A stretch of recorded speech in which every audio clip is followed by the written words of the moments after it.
Hello, listeners and viewers. I'm going to take you on a strange little trip with me here.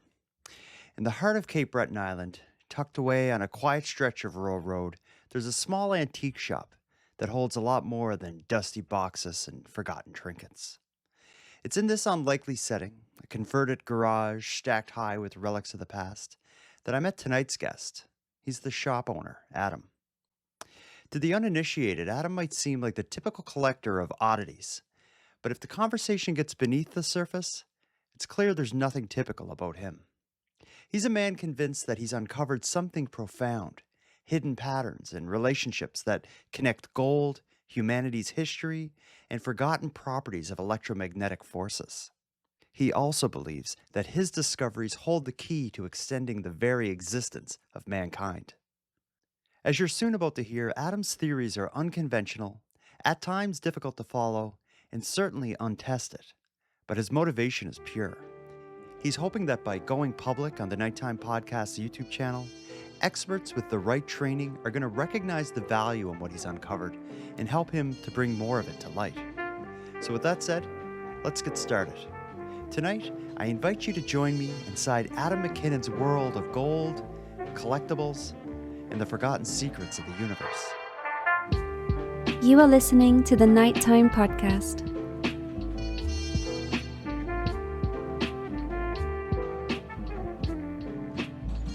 So let's just jump right in, Adam. For people who haven't seen you and they don't know your story, just what's the quick version of who is Adam and why are we in a garage surrounded by vintage collectibles in the middle of Cape Breton Island? Well, I've actually spent quite a bit of time collecting stuff since I was probably about the age of 7. Yeah. And I'm just pretty much a standard guy that about 25 years ago went on my own route of how I was going to find my own information about everything. Yeah. And the collectibles kind of funded it throughout the years. It's interesting because a part of your story and what you're going to tell us about is all about wandering off the beaten path and maybe finding the correct way. I haven't known you for long, so I just want to ask, were you ever living kind of like what people would consider a standard traditional life, working a 9-to-5 job? Or are you someone who's spent your life off of the beaten path? Actually, I kind of jumped job to job because once I took a job and I gained the experience and knew how to do it, I was just bored with the job, so I'd go to something else. And I just continued that for a while and then became my own boss and discovered that was the way that I needed the time to do what I wanted to do. Yeah.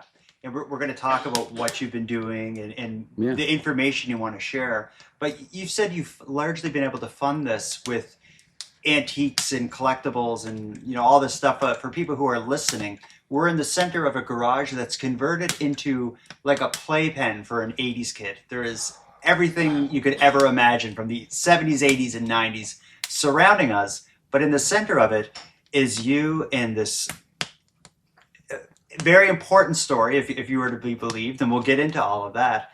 But how did what is it? I just wanted to set the scene a bit more. Is the collectibles? What is that to you? What made you get so deep into this? Okay, well, a big part of it was I was studying the financial system when I was young, and I understood a lot of it. I actually won the Cross Canada competition 2 years in a row when I was in high school. Okay.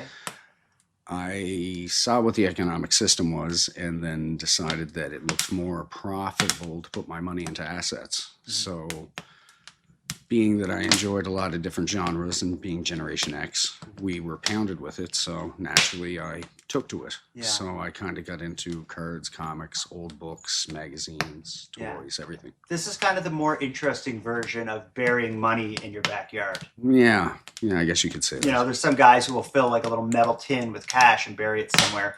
You kind of done that, but it's more Star Trek, Star Wars comic books. Is that fair? Yeah, it's a good assessment. I pretty much touch anything of value that anybody would want to collect or anything useful. Yeah. Now, let's get into what begins to open your eyes to your theories and your discoveries. So at what point in your life is it where you begin to look beyond science and religion, maybe, for meaning in your life? Well, when at a very young age, I told my mom I wasn't the most religious person in the world. You told her you weren't the most religious? No, at Okay. the age of 7, her jaw dropped. So Okay. she was kind of stunned. Are you from a religious family? Oh, yes. Okay. Oh, yeah. So that makes it even more interesting. Yeah. But none of my family really knows anything that I'm doing. Okay. So you tell your mom, you know, this. I'm not into going to church every Sunday with y'all. I value or I see meaning in other things. So just be a good person. Yeah. It's that simple. I think it's simple. So you move away from traditional religion and the teachings of the church. Talk to me about what leads you to the science that you're going to explain to us. The science you discovered, I guess, is the way to put it. Or rediscovered. Okay. Well, I can tell you that I was ill.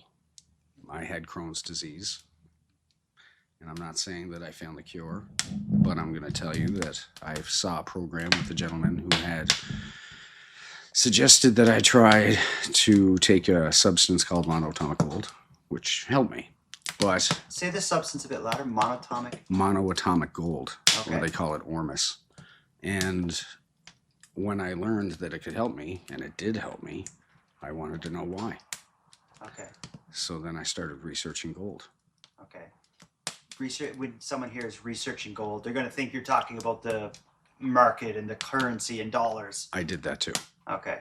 But it wasn't just that. I actually took every single aspect of every written version of every country and every reference in all of history that they had.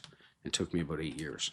To go through basically the history of the intermixing of humans and gold since the beginning of time. Every reference, how they deified it, what they called it, anything they did with it, when it became currency. I was actually searching to try to find out why it had value.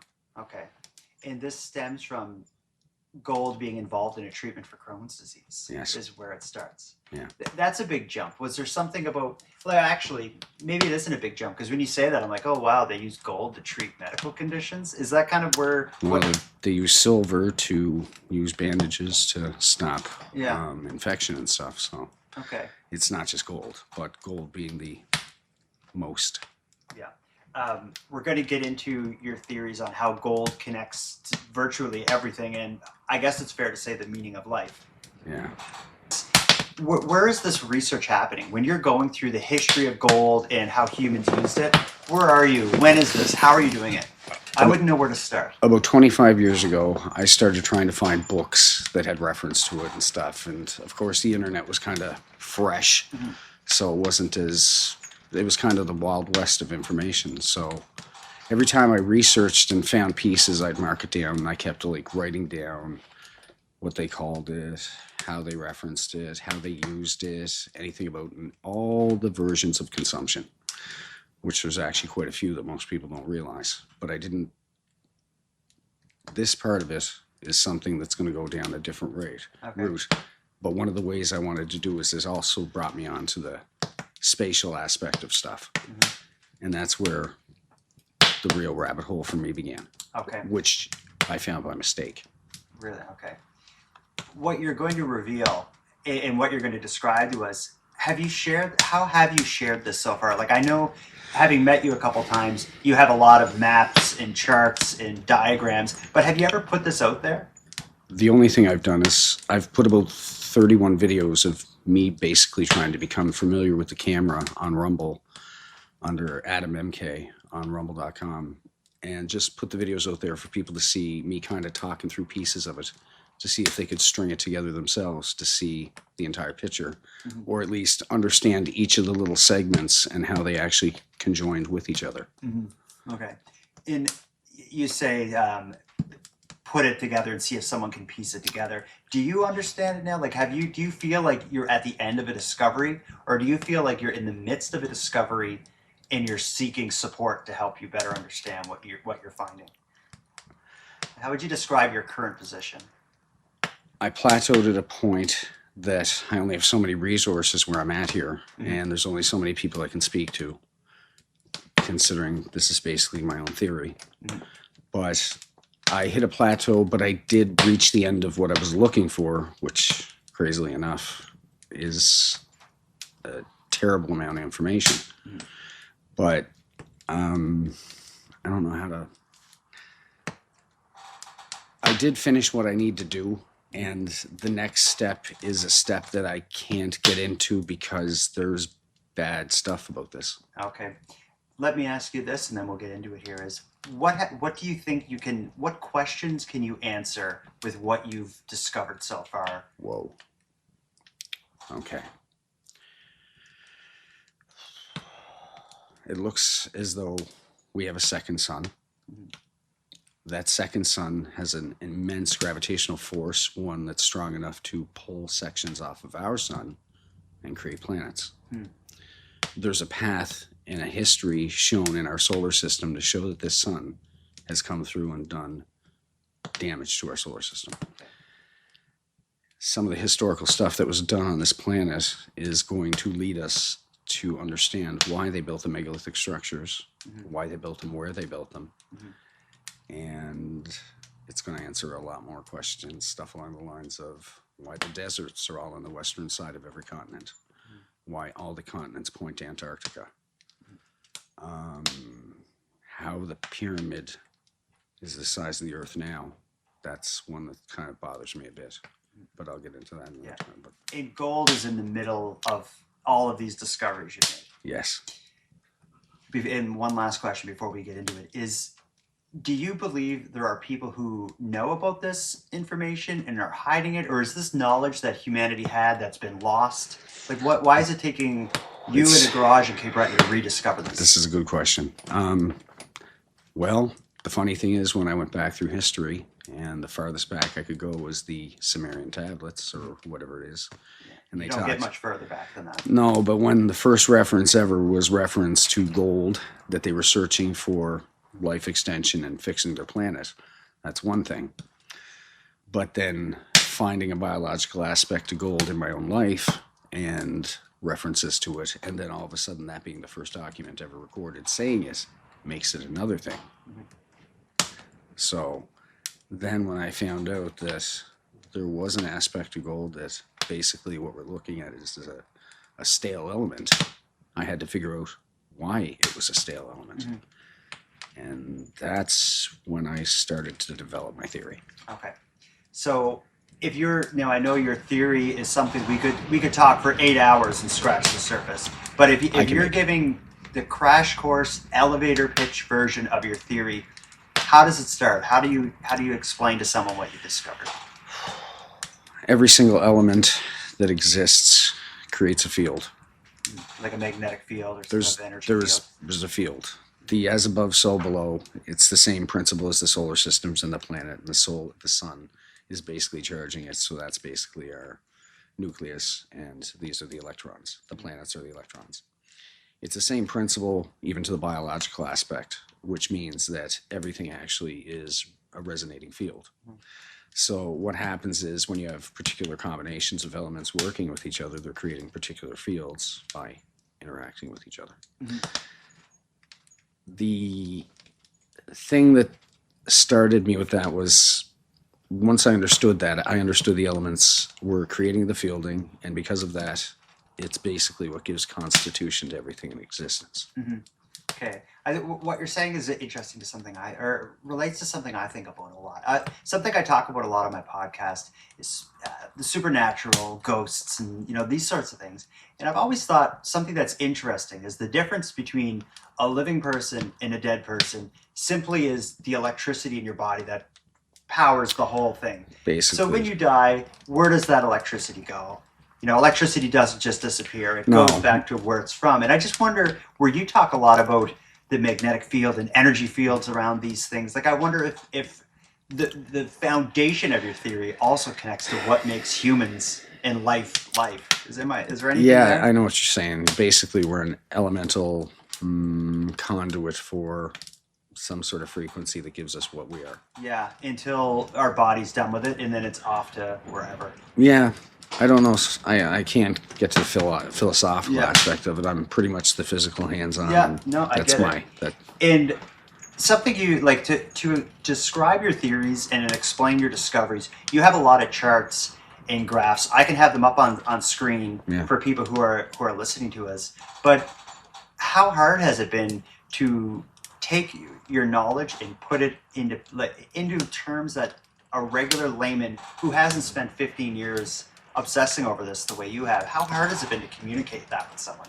Like, I can only assume you talk to people a lot who aren't as open-minded as I am as a Yes. podcaster about the mysterious. So Yeah. I feel like a lot of people are like, whoa, this Adam guy needs some help. Is that a battle for you? Like to know a truth and not be able to... I literally told my wife 2 years ago that I needed this time to put this together. Mhm. And it took me about 4 years to accumulate my notes to put together to see the picture of what I was actually looking for, even though I didn't know the picture was there to begin with. Okay. So a lot of this discovery for you seems to be happening in real time, where as you're trying to communicate it and understand it, it's just coming more into focus. I've had many, many eureka moments by myself, and it's to the point where I don't feel like I'm learning it anymore. I feel like I'm remembering it. That's interesting. Did you ever feel like this is information that shouldn't be discovered? Absolutely. Because that's one thing. If you have a bunch of scientists in a university somewhere, there's ethics and all these considerations they have that they carefully go through before revealing discoveries. Where you're here, like, look at my charts, I know the answer. Have you ever felt like, that maybe this shouldn't be messed with, or maybe there's people out there who don't want me messing with this? This is literally the only step humanity has. You think? I know it. So what about your understanding of the elements in gold could save us, or what problems could be prevented by understanding it the way you do? Well, the problem is the picture of the solar system as it sits now. And the fact that there was a chaotic event that most people don't understand when they were trying to find the missing mass within the solar system. Well, I believe I found it. And I believe that the core of the planet that used to be between Mars and Jupiter is literally lodged in Jupiter's surface. The debris that makes up the asteroid belt is what's left of it after some sort of impact, which I can't actually say what it was, but I can tell you that the debris of it shattered out and made the rings of all the planets that you see before it. It looks as though it has a massive magnetic field, and as it came through when it destroyed the planet, the charge that was holding the planet between Mars and Jupiter together lashed back and destroyed the magnetic field of Mars. Okay. That's why that electric gash is across the surface of it. Because of that, it seems to have made Mars kind of a dead circuit for energy going into through our solar system if we were to have a second sun come through. So because of the dead circuit of Mercury, and Mars, when the second sun comes through, a lot of the energy doesn't actually transplace itself into the inner planets. That's why the outer planets are so large, is because all that focused energy of that star itself, plus the enhanced energy of our sun into that star, is pushing the power outward until it reaches the last dead circuit, which is Pluto. So that energy is actually all being thrust outward because Mars's field is dead. And that's not good news for Elon. No, absolutely, yeah. But there is a science behind a lot of this. Yeah. If you could discover this, why do you think it is that someone else hasn't, or there isn't obvious mysteries of how the energy is moving through our solar system? Like, why is it taking you to put this together? Like you say, and maybe I should remind you, as you say, I don't feel like I'm learning this. I feel like I'm remembering it. Yeah, well, it seems like there's a serious break in our timeline. And if you do some recalculations, especially with the stories of old, i.e. the Sumerians, it looks like there's apparently a 3,600-year rotation that this second sun may come through. Now, they say the Sumerian document was 2600 BC. Now, my own research, just from reading through history and everything, it looks like basically from the fall of the Roman Empire to the Renaissance was actually a 6-year span not 1,006 year span. Okay. So all of a sudden, if you take 1,000 years of history, you got the year 1025, add it to 3600 BC or 2600 BC, you get around 3,600 years. Why do I think they don't want people to understand this, and why they're pushing the stuff like flat Earth and that, is because if people understood that there was a second sun that had the capability of creating magnetic momentum on our planet, they would understand that some bad occurrences could happen from that. But also some great opportunities would come from that. That's a hell of a lot of energy that could be used by humanity. It's something we should... Absolutely, if we were to like Dyson sphere kind of society, but we were nowhere close to that. Yeah. Just getting back to what you described about the calculation of time, you're basically saying the Dark Ages weren't a Dark Age. They were... put in to askew the timeline so that they wouldn't be able to do the mathematics on this reoccurring event. Wow. So it would seem. Yeah. Well, that would, if any one part of your theory can be proven correct, and I'm calling it a theory, but if any one piece of it can be proven correct, it changes everything. I know. Yeah. And you know the biggest part? What's that? The megalithic structures are the biggest key. So how do they play? So the pyramids are something I'm infinitely fascinated with. How do megalithic structures play into your beliefs? Most people don't realize that all the megalithic structures were built an exact distance away from each other. Mm-hmm. The reason that they're not aligned anymore is because the Earth expanded. It expanded by 2/3 the size, basically the size of our oceans. They seem to have realized that this expansion could possibly happen, so it looks like they're trying to reinforce the weakest section of the magnetic field, i.e. being around the equator, because the strongest are our poles, obviously. The only problem is the size of the pyramid is a big problem. But that's something. But it seems as though if you retract the Earth back and remove the oceans, then you have the Earth 1/3 the size. There's more to give stability to my theory, as it seems as though that Mercury and Venus may have been recently created in the history of our existence, because it seems as though the first planet used to be the moon and the second planet used to be the Earth. And the thing that gave that up to me was the fact that the Roman calendar was 9 months, the Mayan calendar is 9 months, and the birth cycle of humans is 9 months. And the rotational period of the second planet around our sun is 9 months. And you say the size of the pyramids are a problem. Is that problem solved if you shrink the Earth to remove the oceans? No. Okay. No. I don't know how to explain this problem yet, but if they were trying to save basically us from expanding, which, like I said, from Sumar left and Sumar right across the Earth, there's 15 major megalithic structures and 15 major megalithic on the other side. They were all placed around the equator.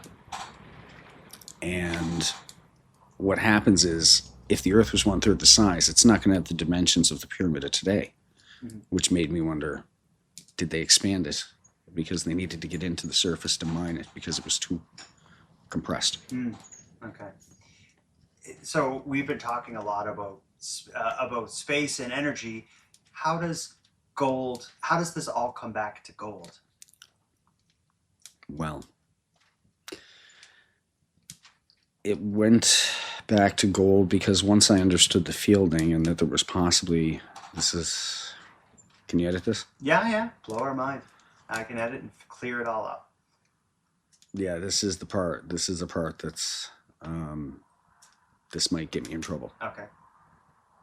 I can beep out sections, or I can just not even go there. Well, after understanding that gold has a biological aspect, Yeah.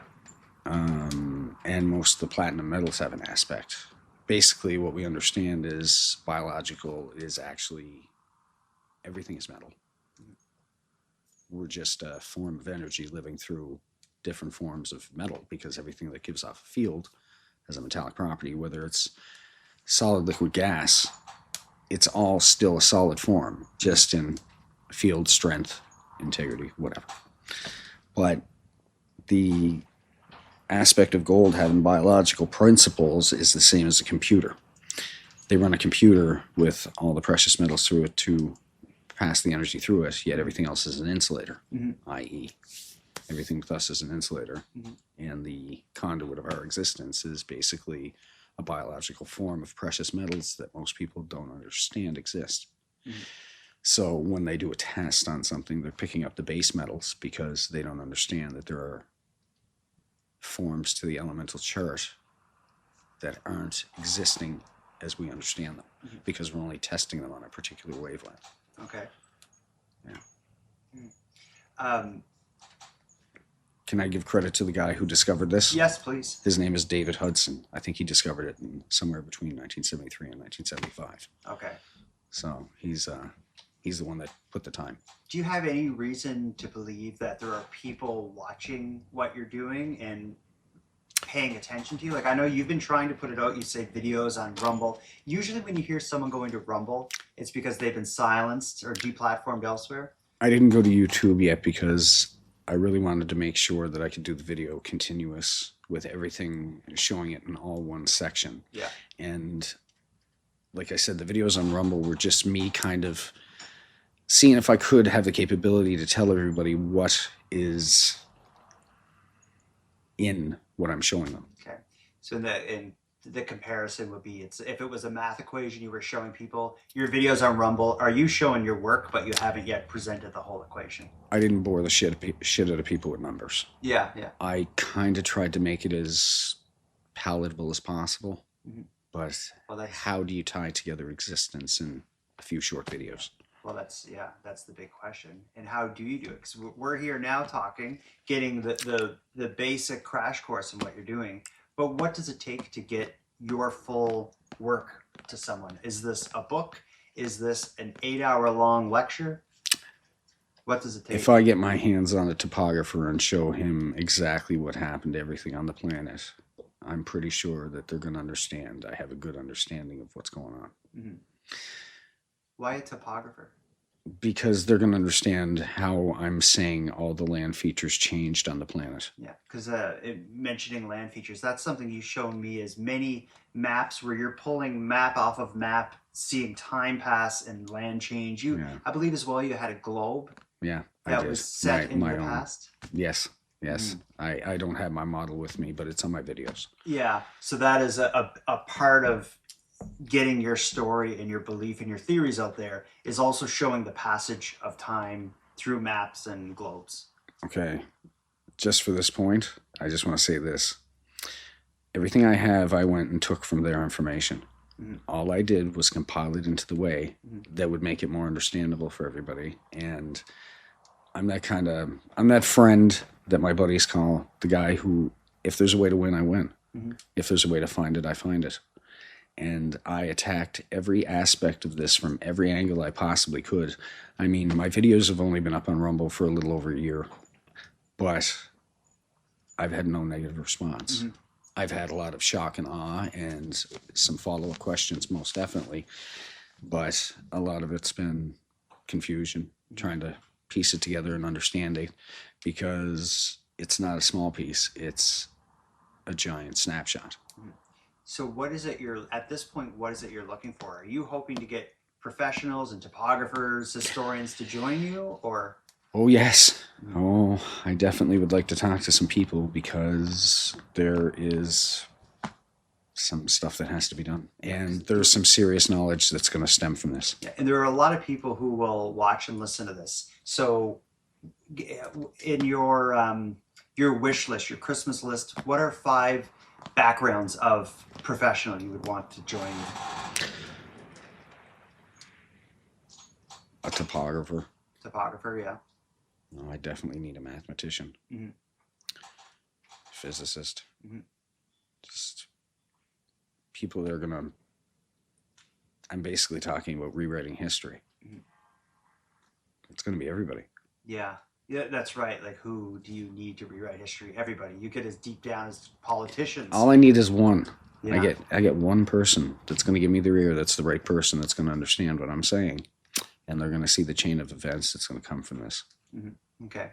So for people who've heard this much and want to learn more, we can link to your Rumble videos. They can find that. Absolutely. What else? What else? What historical facts that are known now should they read about that you can either build on or disprove? I think some of my Rumble videos are pretty explanatory for the title of what I put to them. It's just, are people going to be able to put it together themselves? So once I can actually put my life together enough to focus the straight line, get this all done in one shot, try to not make it look like I did it in crayons. Forgive the crudity of my work. Yeah, because you're talking about your charts and maps and stuff. I only have what I had. Crude, but very well thought out. Oh, the information in it is staggering, even though people don't understand it. Yeah. For people who want to get involved in this and learn more, how do you want people? Should people be emailing you, writing you on X? If there's a topographer out there, how do you want to hear from them? Absolutely, you can contact me on X. I'm Adam MK at Mad Earthling, or yeah, that should be actually the best way. Because I'll include a link to your X. My X is actually open for anybody can contact me. Okay. Yeah. Anything else that actually, I have a few just rapid fire round questions for you. Mm-hmm. Have you ever felt like you're being watched or surveilled, or that anyone is onto what you're doing and wants to stop you? No. Never. Never. No. Has there ever been any suspicion that government is trying to silence or shut you down? But I guess how could they? Because you really are silenced. You're in the middle of nowhere doing your thing. I have. So I think the next step is, if that's going to happen, that's on your next step.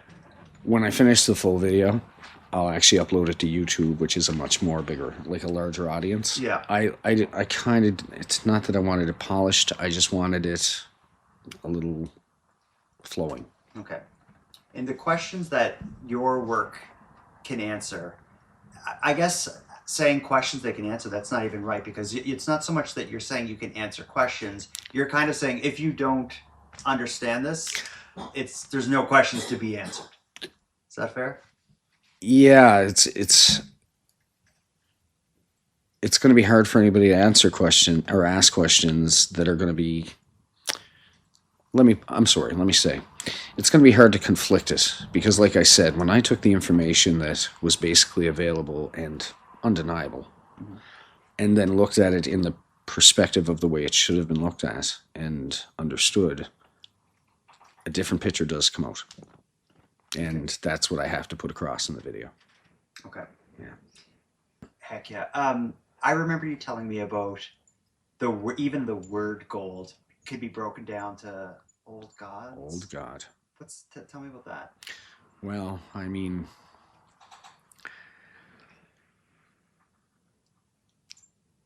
somebody I was watching on the internet stated that when they did find out that it had the bonding aspect to human DNA, that it actually created almost a defensible cap on our DNA cell.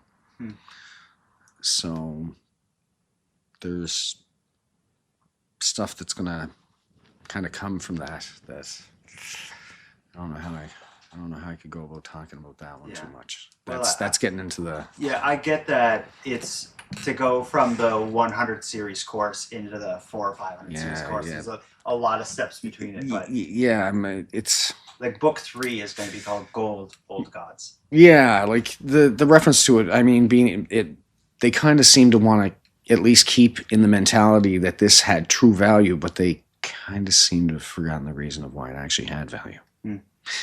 My example is when you have a caveman that has a bad heart and he has a pacemaker hanging around his neck, but uses it as a trophy, not knowing that's the thing that can help him.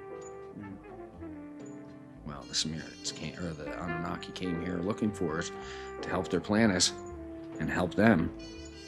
Well, we sure as hell are not using it for that. Yeah.